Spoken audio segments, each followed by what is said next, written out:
adapt, standing. You should be not. Everything has some pros and cons. Like working in corporate life also have both the sides, but I'm the kind of person who always focus on the positive sides. If I compare my current self with the time when I was a fresher, so I can say there are a lot of changes which came into my life. I'm the different person now, and I can say working in corporate has played a major role. In this video I'm going to talk about few of the major things which I think have changed myself. Yeah, let's get into the video. So the first thing is time management. When you are in corporate working for a project, you got a lot of tasks assigned to you. There is a sprint planning where task and time is assigned. You have to assign the time for each of the task, each of the ticket. You have to mention how much time you took to complete. Previously, when I was not in the corporate, I have never thought in that way. Yeah, planning. Since you are working in corporate, everything you have in terms of leaves, hours you will work, you have to plan everything. So because of that, I am able to plan my leaves, my work, and everything in my life accordingly. Because I am working in corporate, I need to be there for some specific hours. I need to be available for my office work. Because of that, unintentionally also I have to plan everything and inform to my team that in these days I'm taking leaves. Well, I'm able to plan everything ahead. This is one of the best thing happened. Say no to unnecessary work. Let's say you got assigned to multiple tasks, and in your team there is someone who is asking that they need your help, but here you need to think first about yourself. Then after completing your task, if you have some time, then you should help them, because if they are asking you, they are completing their work, but at that point of time you are leaving your work and helping them. I got scolded a lot because I was the kind of person who used to help everyone, and because of that I was not able to complete my tasks. I got a lot of scoldings from my manager that you should complete your task first, then you should help others. This was a good thing, as well as it can act as a negative point for you. What happens, like everything we used to mention on Confluence pages, like what steps we are doing. So why they ask your help?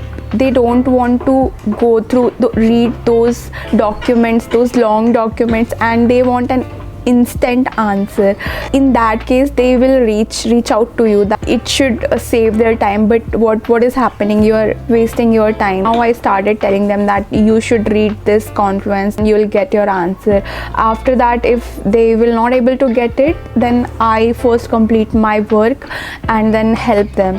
In real life also we should work in that way that it does not have any negative impact on ourselves, and in case anyone wants help, then we can help, but not at the cost of our personal loss. Because of that, I'm able to deliver my deliverables on time.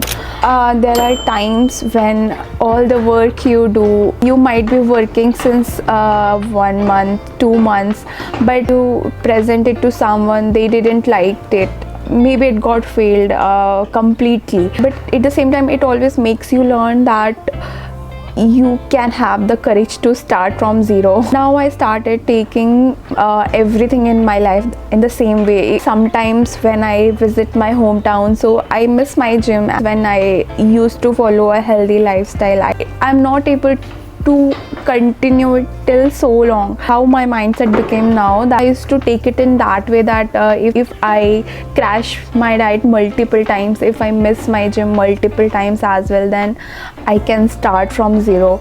I should have to work on it. Sometimes you might feel quitting your job. There are some bad days as well. I was fresher, I used to feel like that I should quit my job, I can't do it. There are many stages in my life when I felt like that, it, because when it's your first time, you don't understand most of the things, and because of that I used to work on Saturday, Sunday as well, thinking it's my fault that I'm not understanding. It made me frustrated, but somehow I managed it. Today also sometimes I feel it. At the end I think it's my job, I have to do it. It's my bread and butter. Speak up for yourself. So in the team there might be situation when some issue happened, then there will be no one to take up that responsibility, that yeah, this is my mistake. So they start doing blame game, that it's their fault. And you are a fresher, or when you start it, so you think that they are my senior, I don't have to argue with them, whatever they are saying I should take it. But what I learned, that you should not agree on any point until it's your mistake, until you feel it's your mistake. You should stand on yourself. And in the same way, like in my real life also, I feel the same. I should speak up for myself. I should not take it. Whatever is right, whatever is wrong, you should have to say it. You don't need to take it. So giving 100% to your work. So personally, what I believe, if you are doing any work and you are giving your 100% to it, then definitely it will work out. Even if it don't work out, then you will learn something from that. Now if I'm working on any task and on that time I'm giving my 100%, so I have observed that it is working definitely when I'm putting my 100% efforts on anything. So it should work out. Because of that, in my life I started giving 100% on every task, everything which I used to work, either it is my gym or it's my photography or it's my household work. That quality I learned from my corporate life only. And sense of equality. So when I was fresher, I used to call everyone sir or ma'am, which were senior to me, because it's inbuilt in ourselves. From our childhood we were taught like that we should respect our elders. Because of that, in my first project itself which I was working, I got an escalation. Me and my friend both were freshers and we were working on the same project. We got an escalation from client to our manager that we were saying them sir or ma'am, which is not acceptable. That thing was a very drastic change for me. I can't even imagine that I should call someone from their name who are elder to us. That was very weird for the first time. Like there are some 50 years 40 years people whom you have to address from their name. Here everyone treats you equally, irrespective of your age, your experience, or what's your designation in the company. Even CEO or the higher management, you have to call them from their names, not sir or ma'am. So one of the best thing is transparency. In corporate life, everything is on mail or it's on your chat. You cannot revert back what you said or what anyone else has said, and because of that you are doing this work. Everything is very crystal clear, that who is doing what. You are logging your timing, you are logging your work everywhere, so no one, either from your manager or anyone, can come to you and say what you are doing, why you are wasting time. Some people get bad managers, but I think you can escape that situation. If some task is assigned to you and you are giving your 100%, then I don't think there is anyone who can come and blame to you that why you are not doing. Whatever time is assigned to you, you are working completely that time, but now it's not done, so you shouldn't take it on yourself that it's your fault. You should have to maintain your work-life balance, otherwise you're going to be very frustrated. Handling failure doesn't sound like any exception you're handling. I have experienced there are many times when I have written a script or a code, it's not worked. Then I said to myself that let's see till what time it will not work, and I have tried like multiple ways to do that thing either, and this way I started thinking in multiple perspectives. I worked until it's not resolved. I can say that this thing gives you a very good perspective in your life as well, that you should try it until it's not success. So accept your mistake. I'm doing a mistake, and if anyone is pointing out, then it's my fault. I should have to accept it and not blame others that they are pointing it out.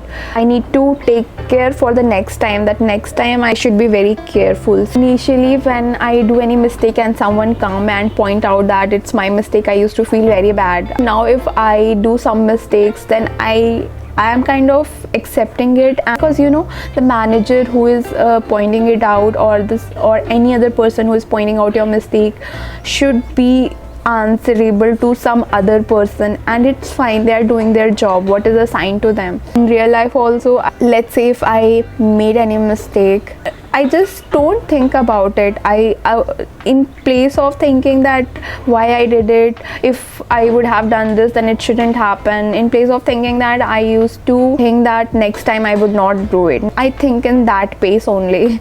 So come out of your comfort zone. So when you work for any project for a long time, so you start understanding end-to-end workflow, and it becomes your comfort zone. Nothing challenges you are very happy.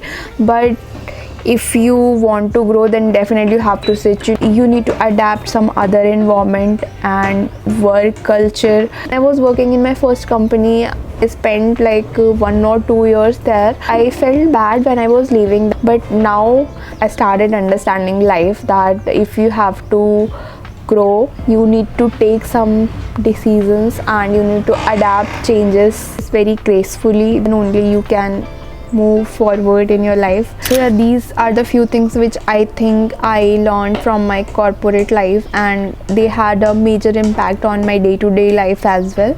I have never thought in that way until I made this video, but I think we should take some positive chunks from everything. If it is very bad also, then we should be on a positive side always, because at the end it is paying our rents, our food, our bills.